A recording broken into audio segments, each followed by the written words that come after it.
আসসালামু আলাইকুম। আপনাদের সবাইকে অসংখ্য প্রীতি ও শুভেচ্ছা জানাচ্ছি। আজ তৈরি করে দেখাবো মিক্সড একটা ভেজিটেবল মানে সবজির রেসিপি।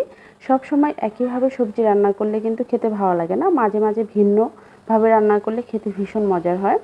এই সবজি রান্না করার জন্য নানান রকম সবজি নিতে হবে, আপনাদের পছন্দ মতো যে কোনো সবজি নেবেন। আমি প্রথমে গাজর নিয়ে নিচ্ছি, গাজরটাকে কেটে নিচ্ছি। তারপর আমি পেঁপে নিয়ে নিচ্ছি, পেঁপেটাকে আমি কেটে নিচ্ছি। আমি সব সবজিটাকে ছোট ছোট করে কেটে নিচ্ছি। আপনারা আপনাদের পছন্দ মতো কেটে নেবেন, তবে এই সবজি রান্নার ক্ষেত্রে কিন্তু একটু পাতলা পাতলা করে কাটলেই ভালো হবে। আমি নিয়ে নিচ্ছি এখানে কাঁচা মিষ্টি কুমড়া, তারপর নিয়ে নিচ্ছি এখানে বাঁধাকপি, তারপর ফুলকপি, মানে পছন্দ মতো আপনাদের যে সবজি পছন্দ হবে সেগুলো নিয়ে নেবেন। তারপর সব সবজি খুব ভালো করে ধুয়ে নিতে হবে। আর টমেটোটা আমি ধুয়ে কেটে নিচ্ছি। কেটে নিয়ে আমি একটা প্যানে দিয়ে দিচ্ছি আমি যেটাতে রান্না করব। তারপর আমি এখানে দিয়ে দিচ্ছি 1 কাপ পরিমাণ ছোলার ডাল। ডালটাকে আমি 2 ঘন্টা আগে ভিজিয়ে রেখেছিলাম। আমি আজ এখানে আর অন্য কোনো ডাল দিব না। তারপর এখানে দিয়ে দিচ্ছি পেঁয়াজ কুচি, কাঁচামরিচ কুচি, লবণ দিয়ে দিচ্ছি আর মশলা দিয়ে দিচ্ছি। মশলাগুলো আমি এখানে লিখে দিয়েছি। আর আমি এখানে অল্প শুকনো মরিচ দিয়েছি, এটা দেখতে কালার সুন্দর হবে, সেই জন্য আপনারা চাইলে কিন্তু এটা অ্যাভয়েড করতে পারেন, কারণ সবজিতে শুকনো মরিচ না দিলেও কিন্তু ভীষণ মজার হয়।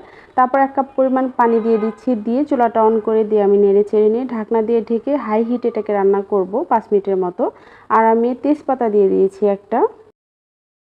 5 মিনিট পর আমি ঢাকনা খুলে দেখতে পাচ্ছি সবজিটা কিন্তু বলক চলে এসেছে। তারপর আমি খুব ভালো করে নেড়ে চেড়ে চুলার আঁচটা মিডিয়াম করে দিয়ে ঢাকনা দিয়ে ঢেকে 20 মিনিটের মতো রান্না করব।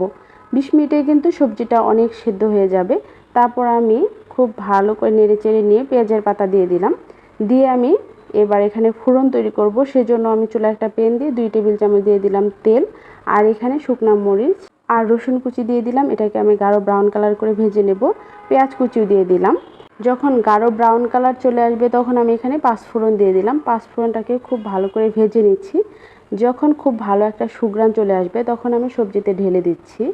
এই পাঁচফোড়ন দেওয়ার কারণে এই সবজিটা খেতে কিন্তু ভীষণ টেস্টি হবে। তারপর খুব ভালো করে নেড়ে চেড়ে নিয়ে 1 চা চামচ গরম মশলার গুঁড়া এবং 1 চা চামচ ভেজে নেওয়া জিরার গুঁড়া দিয়ে দিলাম। তারপর ধনিয়া পাতা কুচি দিয়ে আমি চুলাটা বন্ধ করে দিয়ে ঢাকনা দিয়ে ঢেকে রাখছি 1 মিনিটের মতো। 1 মিনিট পর ঢাকনাটা খুলে নেড়ে চেড়ে নিচ্ছি। এবার কিন্তু এটা রেডি হয়ে গিয়েছে, আমি নামিয়ে সার্ভ করে নিচ্ছি। এই সবজিটা গরম গরম রুটি, পরোটা, ভাত, পোলাও দিয়ে খেতে ভীষণ মজার হয়। যেটা দিয়ে খাবেন, সবসময় একইভাবে সবজি রান্না না করে মাঝে মাঝে ভিন্ন ভিন্নভাবে সবজি রান্না করলে কিন্তু খেতে ভীষণ মজার হয়। আপনাদের ধন্যবাদ জানিয়ে আজকের মতো বিদায় নিচ্ছি। ভালো থাকবেন। আল্লাহ হাফেজ।